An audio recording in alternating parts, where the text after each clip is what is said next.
नमस्कार, प्रणाम। कैसे हैं आप लोग? आशा है, भगवान से प्रार्थना है, अच्छे होंगे, खुश रहें, स्वस्थ रहें अपने परिवार में और अपनी उम्मीदों को हमेशा आगे बढ़ाते रहें कि कैसे सफल जीवन का प्रयास करते रहें और आप सफल होते रहें। आपकी उत्सुकता बढ़ाने के लिए हम हमेशा सेवा में आपके रहेंगे। इसलिए चैनल को लाइक ज़रूर कर लें। अगर आपने अभी तक नहीं किया है, नई चीज़ों की जानकारी पाने के लिए, तो सब्सक्राइब भी ज़रूर कर लें। आज का प्रश्न है, खुद का आत्मविश्वास कैसे बढ़ाएँ? तो इस बात को ज़रूर जाना जाए और डर कैसे बाहर निकलता है, उस डर के आगे हमारी जीत कैसे निश्चित होती है। तो इस बात को जानेंगे। पहले जानते हैं, मैं अर्चना तिवारी, ज्ञान की बात with Archana Chintamani, my channel. तो कृपया करके आप लोग सब्सक्राइब, लाइक और शेयर करना ना भूलें। तो चलिए जानते हैं। सबसे फर्स्ट बात ये है कि खुद का आत्मविश्वास अगर आपके पास नहीं है, तो डर कभी अगर आपको छोड़ता नहीं है, तो सफलता कभी पास नहीं आती है। तो इस चीज़ को छोटी-छोटी सिर्फ़ 2 कहानियों से सुनेंगे कि किस तरह से डर बाहर निकाला जाता है और किस तरह से डर खुद बाहर निकल के हमारी आत्मरक्षा, हमारे आत्म कोशिश और आत्मबल में साथ देता है। तो पहला क्या है, जब आर्मी की ट्रेनिंग होती है और उस दौरान आर्मी की ट्रेनिंग होती है, पुलिस की ट्रेनिंग होती है या आईएएस, पीसीएस की ट्रेनिंग होती है, तो परीक्षा सब लोग पास करते हैं और सब लोग पास करते हैं।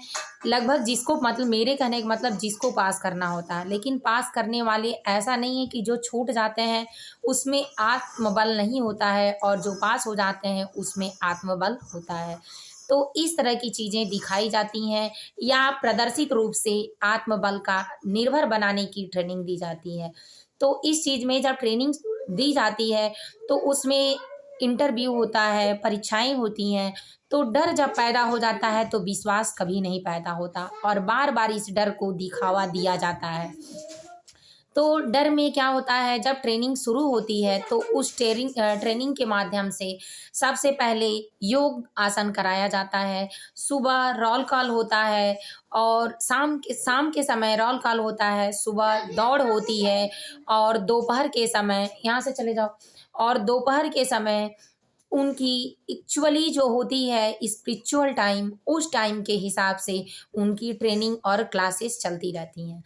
उस दौरान उनको इतना घिसा-पिटा जाता है पूरे दिन में, पूरे ट्रेनिंग के दौरान कि वो आत्मबल पाने के लिए भी और साथ आत्मबल पाने के लिए तैयार होते हैं, पाते नहीं हैं, तैयार होते हैं और उस बल को पाने के लिए उनको सक्षम, क्षमता के अनुसार बनाया जाता है।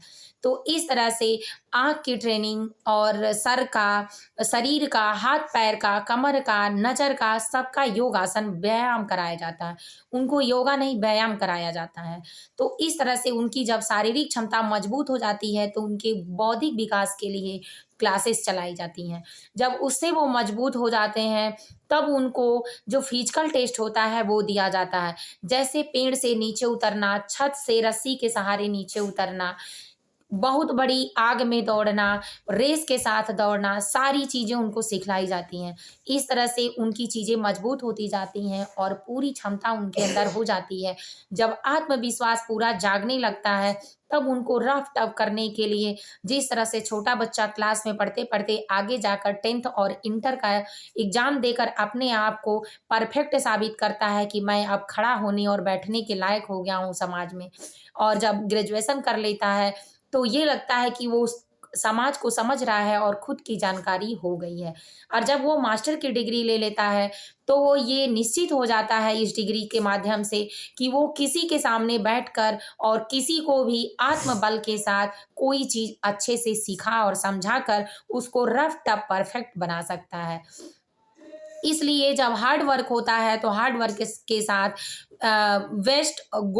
बेटर और बेस्ट शामिल किया जाता है। तो जब बेटर होता है तो बहुत अच्छा होता है, जब बेस्ट होता है तो बहुत-बहुत अच्छा हो जाता है। तो इस तरह से शब्दों के माध्यम से, शारीरिक माध्यम से, बौद्धिक क्षमता से, शारीरिक क्षमता से, मानसिक क्षमता से, फिजिकल क्षमता से सब मजबूत बनाया जाता है। इस तरह मजबूत होने के बाद, सारी ट्रेनिंग पूरा होने के बाद आत्मबल जब कंप्लीट होता है तो लास्ट एग्जाम देकर, टेस्ट देकर उनको परफेक्ट तरीके से बेस्ट बहुत बहुत अच्छा बना दिया जाता है।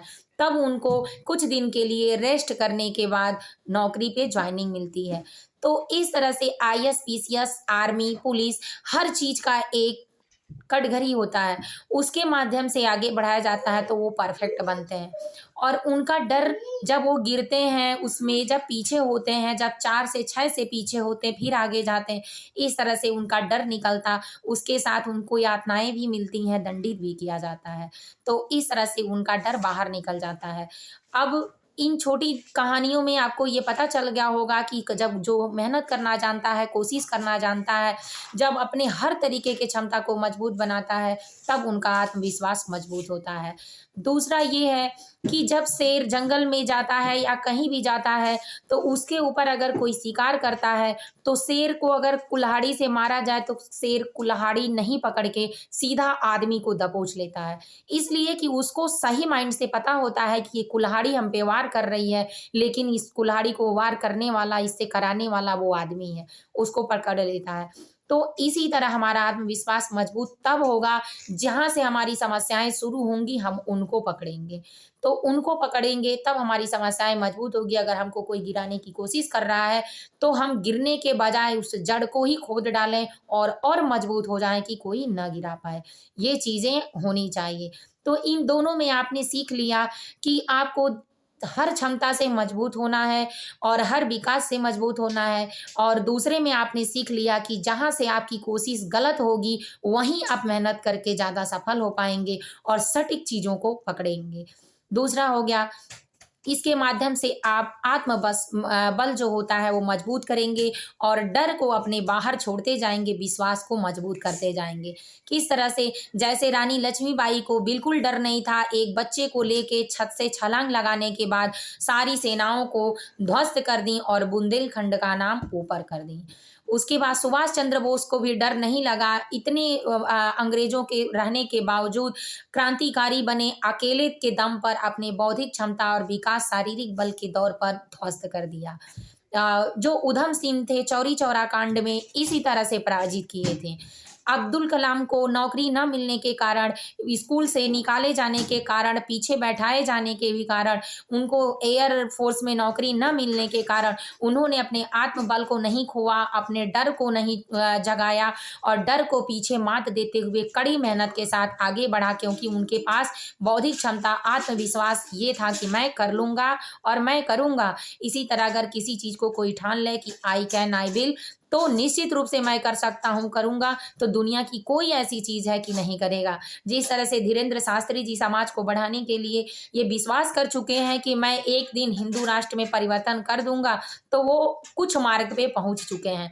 तो ऐसे ही हमारी संस्कृति, अगर हम भगवान में भी विश्वास कर लें कि हमको भगवान दिखाई दे रहे हैं, हम उनको भोग लगाते हैं, वो भोग को पा लेते हैं, तो निश्चित रूप से भगवान भोग को पा लेते हैं। अगर इस विश्वास के साथ कोई जीता है, आत्मबल अपना मजबूत बनाता है और अपने काम के करने की क्षमता को मजबूत बनाता है और पूरे विश्वास के साथ, अगर डर पे वो हावी अपने विश्वास को नहीं होने देता है, तो निश्चित रूप से एक दिन जीत जाता है और अपने काम को सफलता के मार्ग पर पहुँचाकर अपना नाम रोशन करता है, अपनी सफलता पाता है, अपने घर कुल खानदान का नाम रोशन करता है और एक दिन उसकी मेहनत के कारण उसकी आने वाली पीढ़ियाँ और दर पीढ़ियाँ बैठकर भी अगर खाएँ, तो भी सम्मान की कमी नहीं होगी, अगर शुद्ध आचरण में और संस्कृति सभ्यता में पली रहें। क्योंकि सम्मान कभी खत्म नहीं होता। जिस तरह से आत्मबल नहीं खत्म होता, उसी तरह सम्मान कभी खत्म नहीं होता। तो अगर अच्छा लगा हो वीडियो, तो लाइक करना, सब्सक्राइब करना बिल्कुल ना भूलें और मेरे चैनल को कोई भूल हुई हो तो माफ़ करें। और जय माता जी, हर हर महादेव। सुखी और संतुष्ट रहें, भगवान आपकी हर कामना पूरी करें। जय माता जी, हर हर महादेव।